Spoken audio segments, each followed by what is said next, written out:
Hi, I'm Dr. Brian Thornburg. I have two topics for today. First, when to transition your baby to a sippy cup, and the second is when can you start whole milk or some type of milk alternative. So up until 6 months old, a baby has a tongue thrust. This tongue thrust helps them pull milk from the nipple, whether it is a bottle nipple or a breast nipple, and it coaxes it out because the nipple is shaped to protrude further into the mouth, and then with the tongue thrust, that helps coax out milk from whatever source the milk is coming from. After 6 months old, that tongue thrust, this primitive reflex, stops, and then the baby can start to use the front of the mouth to start to suck milk out. So they no longer need the protruding nipple into and past the front of the tongue. You also see this in how they start to communicate. Prior to 6 months, they're using the back of the throat to communicate. You hear a lot of gahs and ah, the babbling that we talk about. And then at 6 months, they start to use the front of the mouth, and you'll start to hear ma, ma, ma, da, da, da, or the raz sound. And so at this point, you can introduce the sippy cup because that is an item that you pull milk from. It's also the time that you can start solid food, but that's a different lecture because if you start solid food while they have a tongue thrust prior to 6 months, the baby will just inadvertently spit the food back out at you, and then it makes it a difficult and frustrating experience. And they're not really intended to take solid food before that tongue thrust goes away because we do have to always match what the child's abilities are with the milestone they're at. And if a child is spitting food back at you, they're not ready for solid food. After 6 months old, if you choose, you can transition them onto a sippy cup. I don't really have a preference. I don't really guide parents to do that. If you have a baby that likes to hold the nipple in their mouth from the bottle and just keeps it there and there's milk in the bottle, that is going to drip sugar onto the front of the teeth. And if you've ever seen milk rot teeth, the teeth are worn down. They look really ugly. I've seen several cases of it. That's the time to get them off of the bottle and onto a sippy cup so they don't have that ability just to hold it in their mouth. So that's the guidance on when to transition your sippy cup. It's really up to you as long as they're not holding it in their mouth.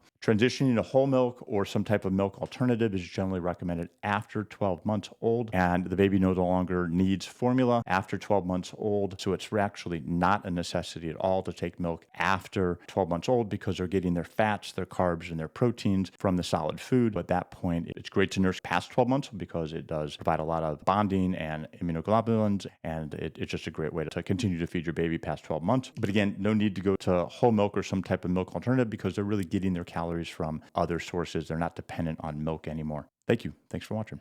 After 12 months old, it's actually not a necessity at all to take milk. They're getting their fats, their carbs, and their proteins from the solid food. It's great to nurse past 12 months because it does provide a lot of bonding and immunoglobulins, and it's just a great way to continue to feed your baby past 12 months. They're really getting their calories from other sources. They're not dependent on milk anymore. Thank you. Thanks for watching.